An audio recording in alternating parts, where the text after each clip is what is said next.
Okay, great. So let's start. I'll just get started here. Happy New Year, everyone. This is 2013. We survived the transitionary change as predicted for December of last year, and we started a whole new cycle. Now today, Thursday 24th of January, we're going to be talking about the outlook for this year, 2013, and I'm just going to give a brief overview on some of the key markets. There's a lot more material that I wanted to cover today, but we may need to follow it in future webinars.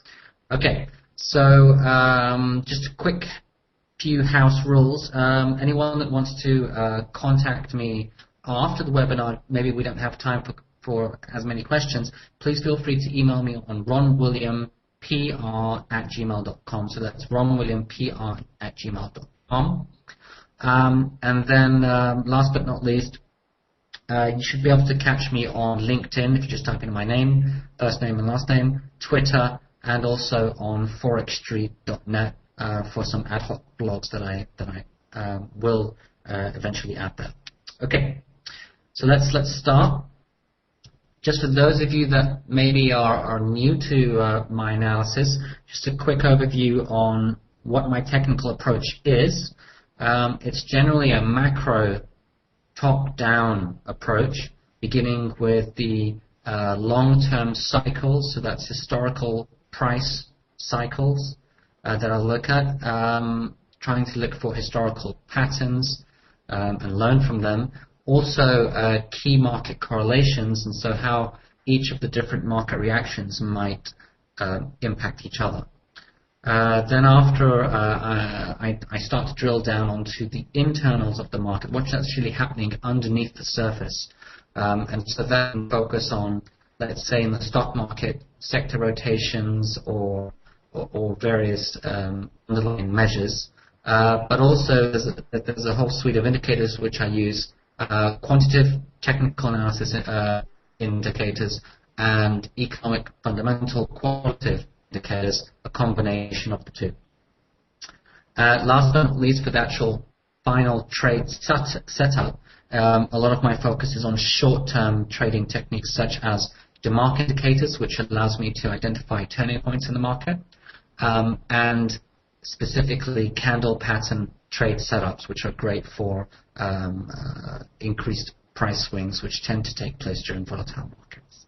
So that's my general approach that I've used for almost 15 years now. I've been working as a technical strategist for that amount of time with many institutions, and now, as you've seen there in the top corner, have launched my own advisory, RW Market Advisory. Now, as with every month that we've been running these fantastic webinars here with FX Street, we've been increasing more of the global kind of participation from many of you here, which have kindly attended from countries all around the world. And this is a great honor and a pleasure for me, and I hope that it's equally interesting for each of you to be here and exchange ideas. Now, what I always like to ask, just to get a nice kind of understanding of who's actually on this webinar with me today and with each other, is please introduce yourselves to each other. Which country are you coming in from? What markets do you look at? What type of strategy do you follow? And if possible, smile. I always like to keep everyone positive and in a good mood. So if we could start just by each of you just saying which country you're dialing in from, what markets are interesting for you, and what type of strategies do you follow. If you don't want to say all of that, just at the very least, which country are you from, and what markets do you look at. Also, it'd be great to know if you've attended previous webinars, or if this is a new webinar for you. Okay, so we have Emmanuel from London who looks at FX, Boyke, Africa, FX All, Jen Butterwork, UK, looks at FX Gold and Silver, Akbari from Iran looks at FX. Kachan from Singapore looks at FX. Mohan from India looks at a lot of the major FX currencies. Let me just bring this in here so each of you can see this. And then we have Wayne Brown from Texas, Houston. New webinar, well done. Welcome to this new webinar. Eurodollar only. Use daily resistance. Chandra from Spain. Mohammed Iqbal from London looks at equities. This is the and then demo effects. Chuck from the US looks at forex and statistics. Carlos Miami US FX futures. Gam, repeat offender. Thank you, Gam. Welcome. Looks at investing. Only watching FX for now. Ahmed from Malaysia FX, and then finally Cat Pips from Germany FX and the DAX. Okay, I'll stop there. First of all, thank you so much, guys, for your participation. We have a whole new group of attendees. Welcome, welcome, welcome. Once again, it's an honor and a pleasure to be hosting this webinar with each of you from across the world. But keep in mind, I mean, aside from the social and educational side of this opportunity that we're sharing with each other, it's a great forum as well to understand what each of you feel is a good investment idea or perspective from each of the countries that you're actually representing. So please, I really encourage each of you to really kind of contribute to this webinar, especially with this outlook on 2015. Okay, so moving on. What are we going to cover today? So just these are the tentative points that I wanted to cover. Part one, I always like to begin with a sentiment survey, especially for the outlook for the year. What are your expectations? I'm going to talk about something I mentioned in 2012 happening all over again, a game of two halves, i.e. we have a first half of the year and a second half of the year where we get a shift of trend changes. I'm going to show you a quick theoretical economic cycle, just giving you an idea of the roadmap which I'm following. Part two, we're going to cover some of these markets, not all of them. Stock markets, US. I'm going to say a little bit about Europe and China. Commodities, gold and oil. And then finally, I'll say a quick word on government yields. And then part three, we'll end off on G3 FX outlook, Eurodollar, sterling dollar, and dollar yen. With a common kind of ground on the US dollar. Okay, so that's what we're going to cover. Bookie's given me a very good encouragement that they hope that I hit part three, and I'll probably speed through this quickly to allow for some time for actually to have some questions at the end. Okay, so part one, just a macro overview. Part two, we're going to look at different asset classes, and part three, we're going to end off on FX. Okay? Please ask questions throughout. Okay, so my opening slide is, what are your expectations for 2013? And please, if you can, think of general themes that are on your mind. It could be technical setups, medium-term, long-term technical setups. It could be fundamental political factors which are on your mind, the economic themes. And for whatever you are thinking, please give me an idea of what time frame are you thinking this might happen. So, are you a bull? There's the Wall Street bull in New York. Or are you a bear, a scary bear with a big mouth and the teeth kind of showing? Are you bullish or bearish? And this is, pick a market, pick a region. I've kept it completely open. Think of the US, think of Europe, think of Asia, think of currencies, think of commodities, think of government treasuries, any market that you have a strong feeling about. So, if I could just start with some of you here. I'll bring the chat back into the screen. And we're starting off with, there is no crystal ball. I totally agree with you. But what is everyone, let's say, thinking? What ideas is on everyone's mind? So if I could extend the question now to everyone else. So each of you here from around the world. Jem's saying bullish on stocks until market changes. Mahan is saying a little bit of confusion, and actually I can relate to that. Akbari is saying bullish. Please specify which markets you're generally bullish on, but thank you for saying that. Catholics is saying US and DAX are still bullish. I agree. My perspective is that the European markets, if they remain stable, are likely to outperform the US this year. The US being quite overextended and mature. Jam saying bullish gold but not showing at the moment. Agreed. Gold is very much neutral. It's been moving sideways for about a year now, but my cycle signals are suggesting a big acceleration sometime in the middle of this year, potentially. Gam is saying bearish on stocks, but not shorting because of quantitative easing. So quantitative easing is on everyone's mind. It's a good topic that maybe we should discuss. Bullish on gold, but only after a deep pullback. Wouldn't touch bonds. Wayne, Eurodollar bullish. Looking at the daily time frames. Samir, we are in war already, currency war.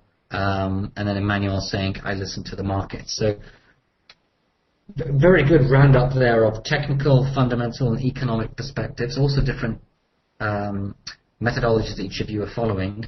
And just ending there with Emmanuel making the point that it's best to wait for the confirmations. Okay, but it's good to get a quick sentiment gauge of what each of you are thinking.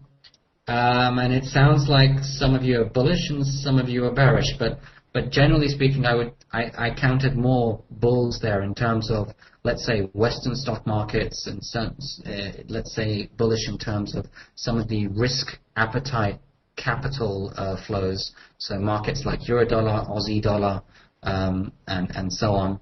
The S&P 500, gold. These markets are still holding up. Albeit some of them are neutral, they're still holding up. So I think most of you are happy to continue with the existing trends. And the existing trends, generally speaking, are stability or further upside in the risk appetite markets and or the Western equity markets, which have been holding up. Some of you are suggesting Europe over US, and we'll discuss that now. Okay. Now, my point here is that this year, similar to last year, is likely to be a game of two halves. So I've got this picture here of a football match, just to make the point. A football match has two halves. And think of the year as Q1 and Q2 seemed more of the same, certainly in Q1.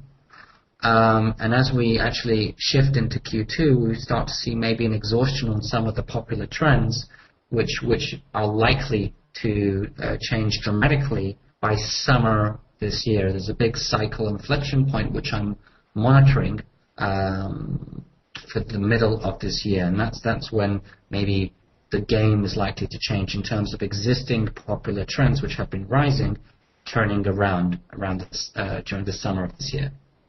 And I'll mention what trends I'm talking about. Now, in terms of cycles, I like to kind of focus on a theoretical roadmap, which I tend to use on a regular basis. And this is something I think that each of you that have attended my webinars in the past will be familiar with. We just have three cycles: long-term, medium-term, and short-term. The big fat blue line is the long-term multi-year cycle. The zigzag turquoise line is the medium-term 3 to 12 month cycle, roughly. And short-term is anything from a few days, a few weeks, to a few months. But generally, cycles tend to interplay in three different types of cycles: multiple cycles, long-term, medium-term, and short-term. And I just want to give you a big picture perspective on where we were, where we are, and where we may move to in the near-term future.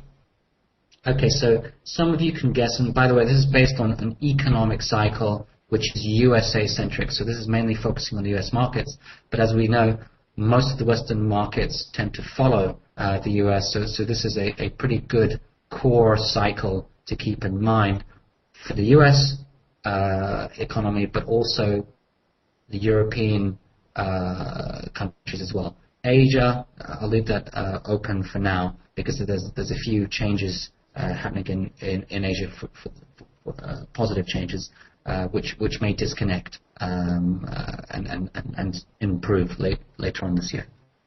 Okay, so The top of this chart, you can guess, 2007 was pretty much the top in terms of the economic boom that we had been experiencing for many, many years, certainly ever since the year 2000, so the beginning of the decade. Then we had, of course, the crisis peak actually take a dive down during 2008 when we had the crisis. And then we had a major bottom in 2009, which then led to a fantastic recovery into 2013.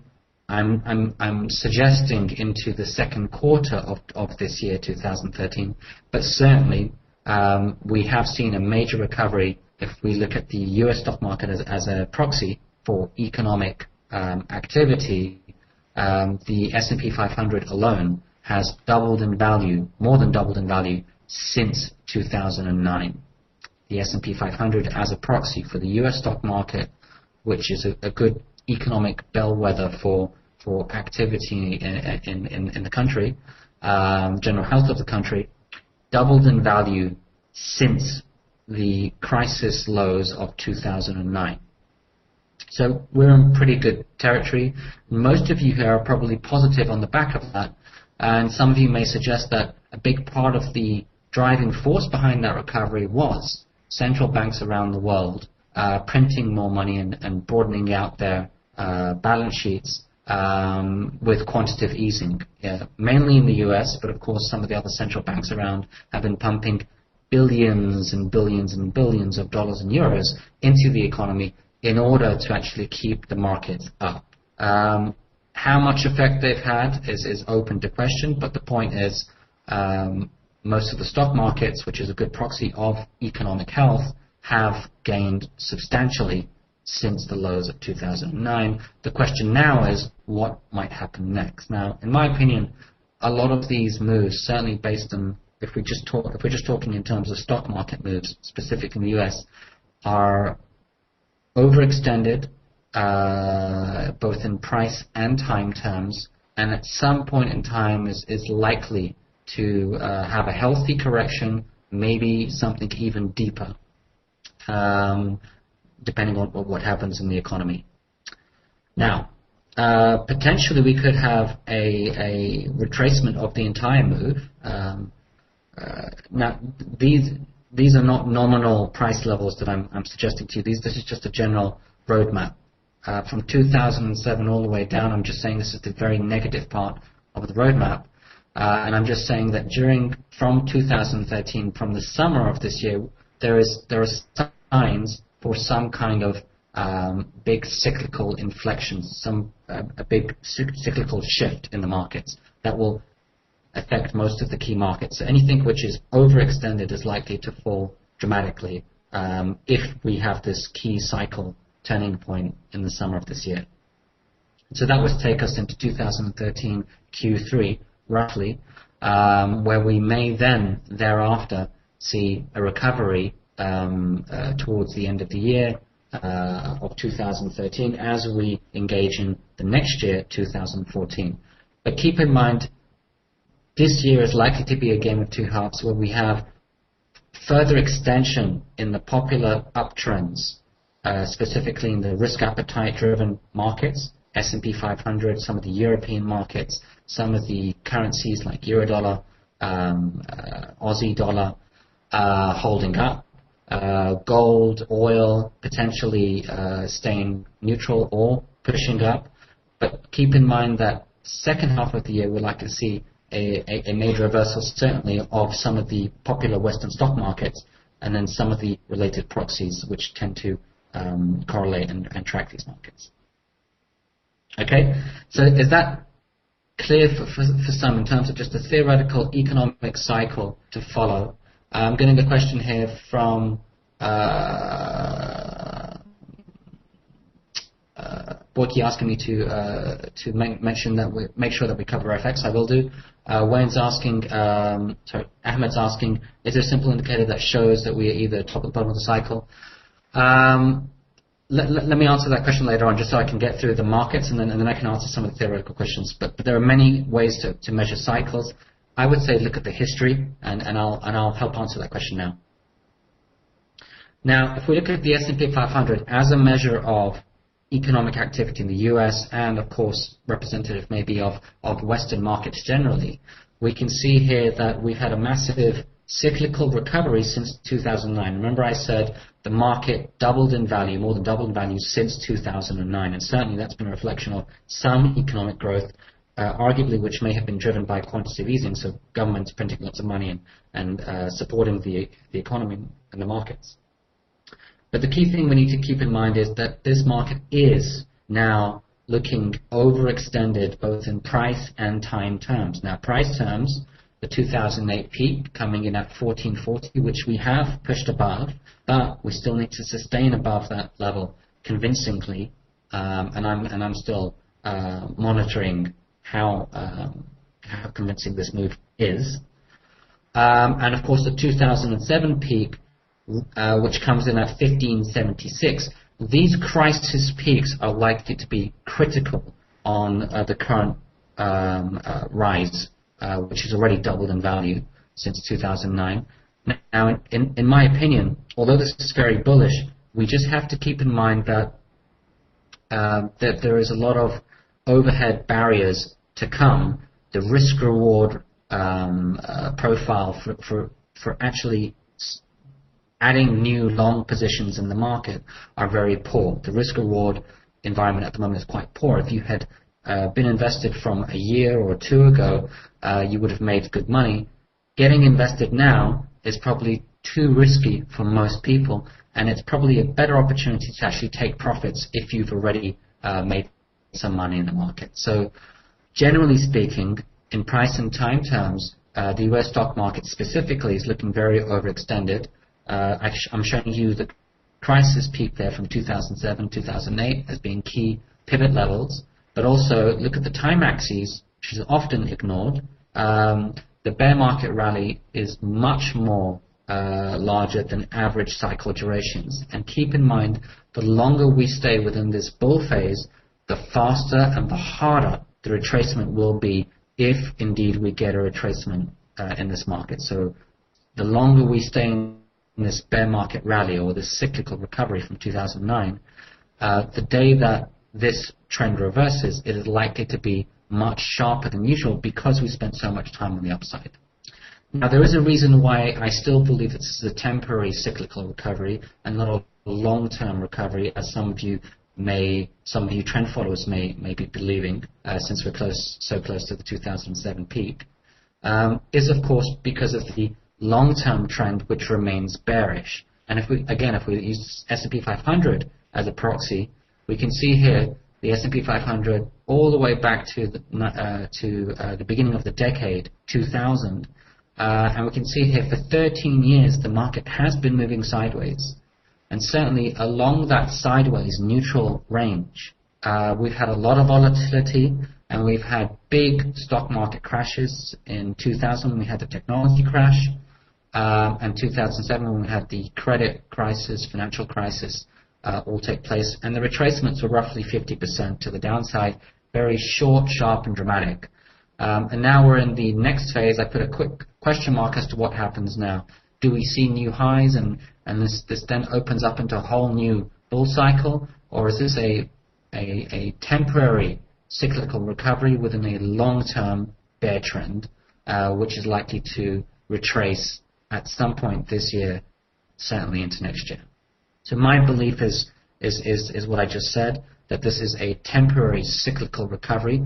Yes, the market doubled in value since 2009, but if we look at it over the last 13 years, this is still within a long-term sideways range, which is still susceptible. It's still potential to see a sizable shock similar to 2007 to 2008. It doesn't mean that we test the lows, but it does mean that we could see a 10 to 20% correction very quickly. I think the middle of this year, summer of this year, there seems to be a very important cycle shift, which may actually help trigger that reversal from these overextended high levels. Anyone has any questions on this? Okay. Getting a question just saying market doubles or dollar loses value. Good question. I think the dollar actually is likely to come into its own for a number of reasons. So I think this is more a stock market play, not so much the currency effect. Although it's a good question, Jano Abraham, they're just asking about the drivers for this rise in stock markets. Now, if we look at the last 100 years of trend history, and these are some of the dates. This is the Dow Jones going back for 100 years, and this is just showing you that trends do exist back as far as 100 years, and they tend to last 16 to 20 years. Long-term generational trends.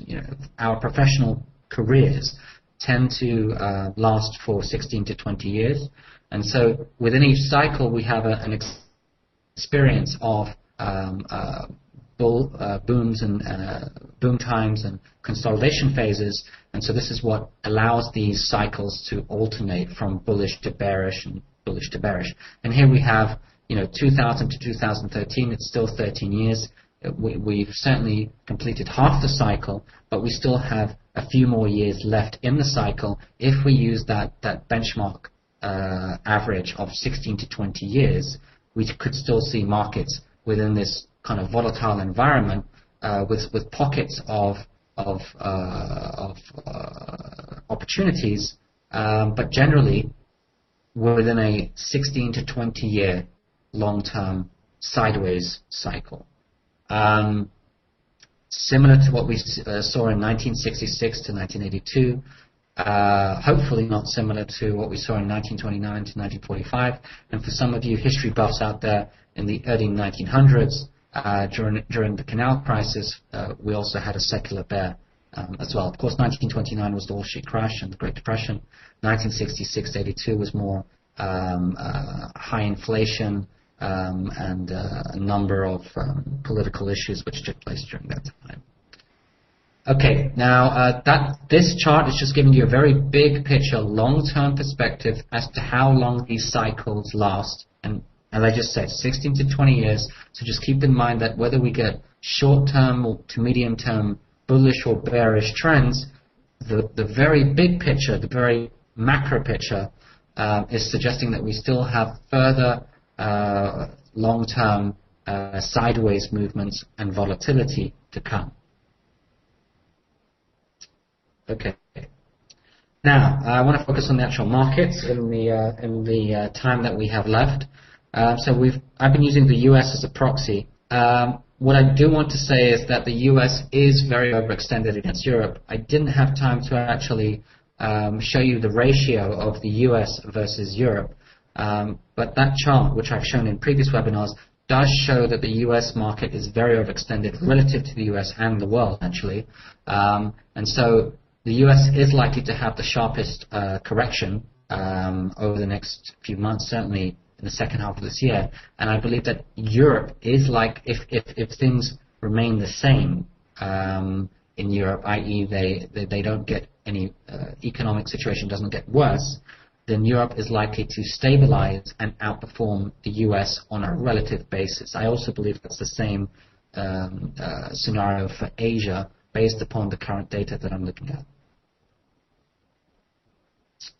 Okay, so if we look at gold, just shifting into commodity markets, as mentioned there by one of the attendees, gold is still positive, but on a medium-term basis, certainly for the last year, it's been within this range between $1,800 and $1,522. That's the sideways range, and it's been a market which has pretty much been asleep for some time. And interestingly, it's been asleep during the most unstable, relatively unstable economic and political environment.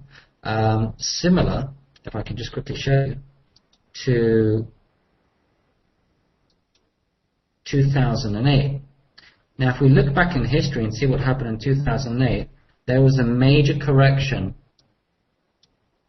in the gold market. Now, most people ask the question, why would gold let me ask the question actually, why would gold lose value during one of the biggest financial crisis environments that we saw in 2008? Why would gold lose value? Traditionally, gold is seen as a safe haven, a great hedge against currency debasement, central banks around the world pumping money into the markets, broadening out their balance sheets, and making currencies that much more worthless. Why would the value of gold depreciate significantly during 2008 when we actually had major economic and political challenges? So does anyone want to suggest why that might be? So I'm just going to put the chat over here so we can actually see some of the answers. Gam is saying forced sellers trying to maintain capital reserves. Absolutely. Markets just acting as markets do. The market became very overvalued as it approached the 1,000 level. And I'll just quickly draw that in for you. Just here. Remember, gold hit that $1,000 psychological ceiling, and the trend had already accelerated quite a bit. And so buyers and sellers drive the market. Gold became overvalued, overbought, and as was just said there by Gam, people started to sell and started to deleverage their overplayed gold positions. Wayne is also, I think, saying something similar, cashing in to cover losses. That's another reason. So it wasn't just to deleverage on gold, but it's also to actually pay off the bills that were funding other markets that people had been very leveraged in. So gold was a good kind of way to withdraw profits and pay off a lot of issues that was taking place at the time. And yes, Jano is making a good point that it confused participants. So certainly, and this is the key point I want to make here, the general rule is that gold is a great safe haven play, and it is a good market to invest in, certainly over the medium to long term, when there are economic or political challenges. And so gold is the ultimate haven in that respect. But keep in mind that there are exceptions to the rule. 2008 was an exception to the rule. When the market dynamics came into play, the market became overvalued as it accelerated into that $1,000 psychological ceiling. As some of you already mentioned, people needed to take profits because they were so leveraged in gold as it approached $1,000, but also because they had to pay other bills in other markets, which may have been suffering due to the financial crisis debacle of 2008. Remember the Lehman Brothers debacle and many other organizations which had issues during that time. Now, we haven't seen exactly the same thing happen in 2012 and early 2013, but certainly things haven't been that much better. They've stabilized, but there's still a lot of question marks, and yet gold hasn't made new highs. It hasn't pushed above that $2,000 glass ceiling, the next psychological juncture. In fact, it has fallen asleep within a sideways range between $1,800 and $1,522. So just keep this in mind that we're seeing another exception to the rule on gold. My belief is that if we get an increase in volatility sometime in the second half of this year, that gold is likely to have its upside revival.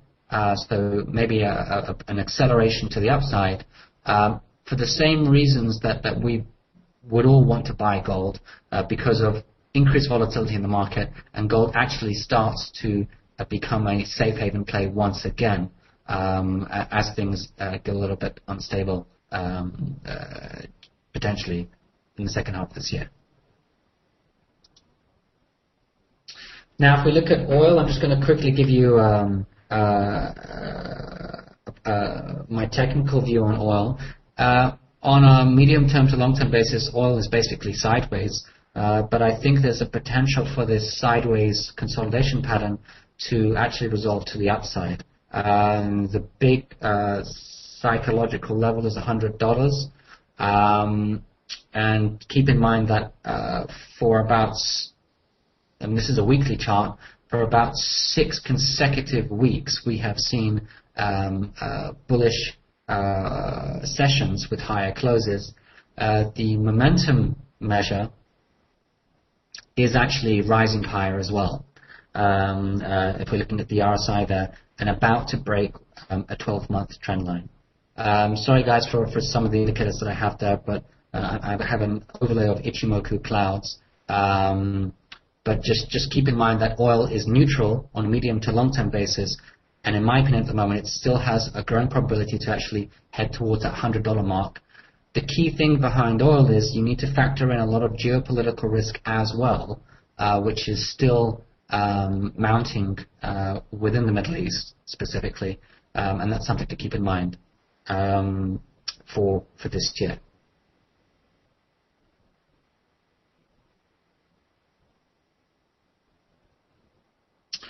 Now, I think the big question mark that we all need to think about, other than the stock markets and commodities, is what is happening in government treasury land, government yields. Now, this is a chart of the US 10-year government yields going back to the 1960s, but we can see here the big red line I'm showing you the downtrend that we've seen in long-term government yields in the US since 1982. And that is showing you a massive decline back to historic lows last seen, I think, over several decades ago, pre-1950s. We're at historic lows, and this is a big consequence of quantitative easing and a whole bunch of other consequences that are taking place because of the economic crisis. Now, the question is, how long are we likely to hold in this long-term downtrend in government yields? Probably, I'll ask the question: what are each of your views on US 10-year yields? If I can just ask a general question. I'll give you my view and wait for some of you guys to kind of to reply with some of your views. But my view is that this is, although this is the trend which just continues to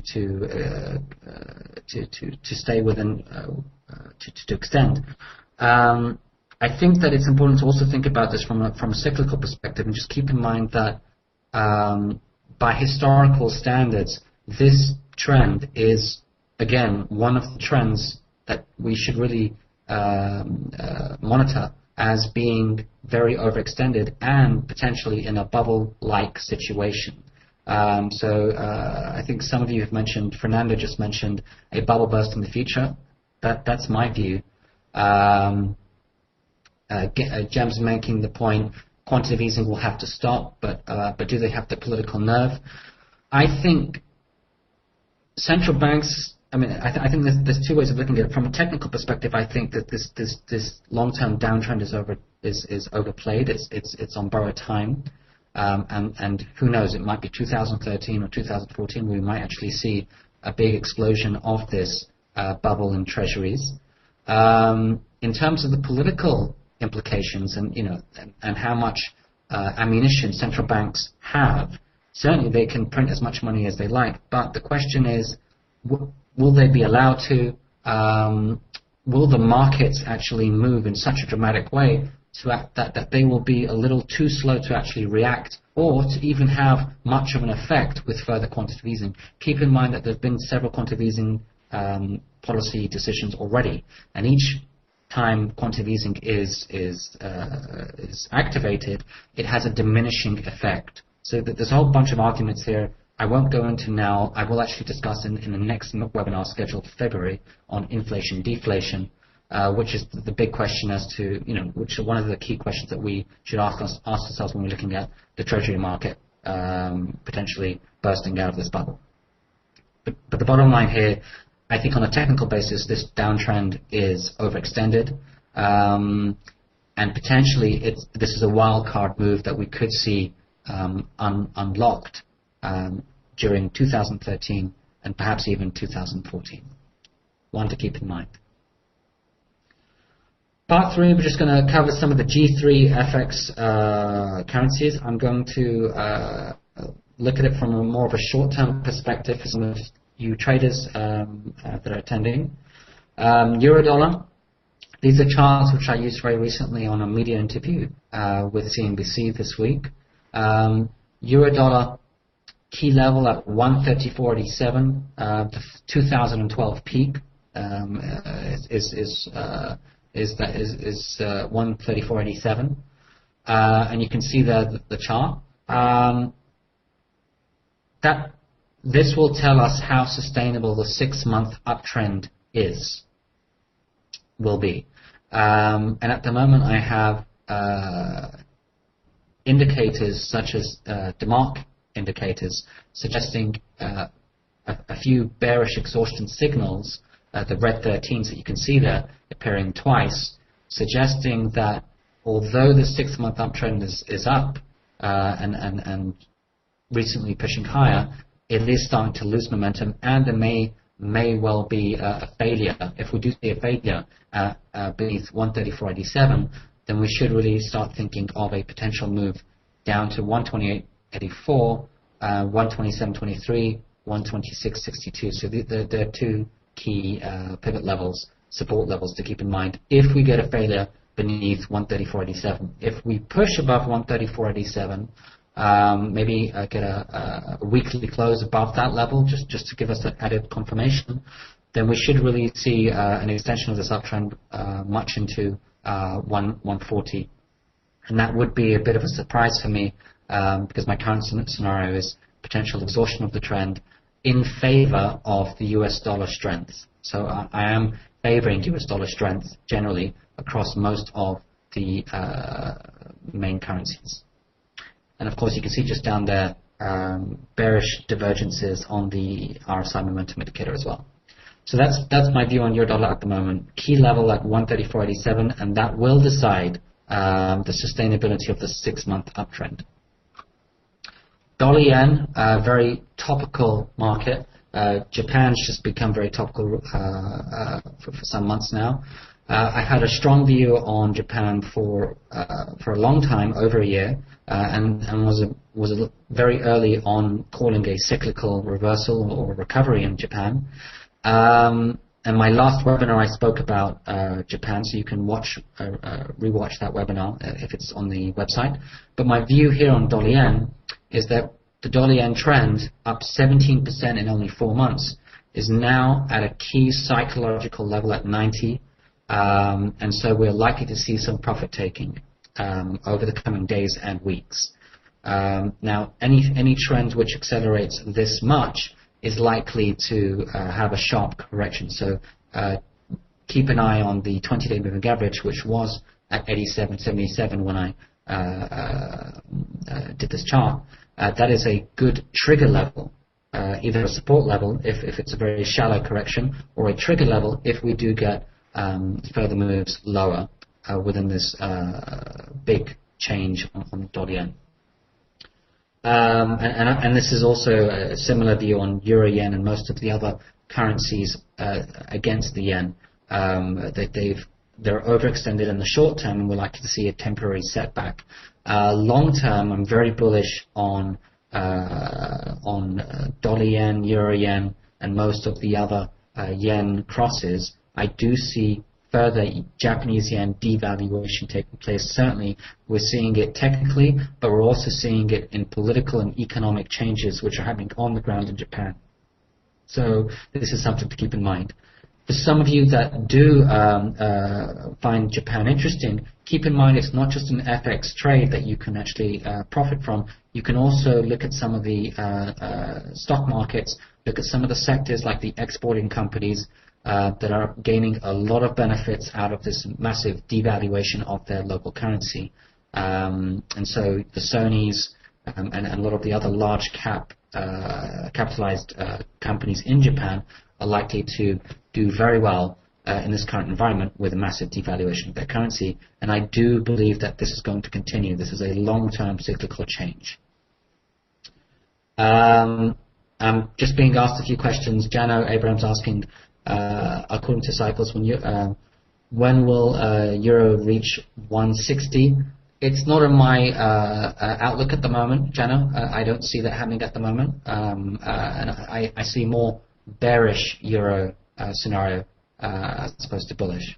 Ed was asking a question: do you follow Commitment of Traders report? Yes, I do. I do follow Commitment of Traders report on a regular basis. I didn't have any slides in this PowerPoint, but I do look at it.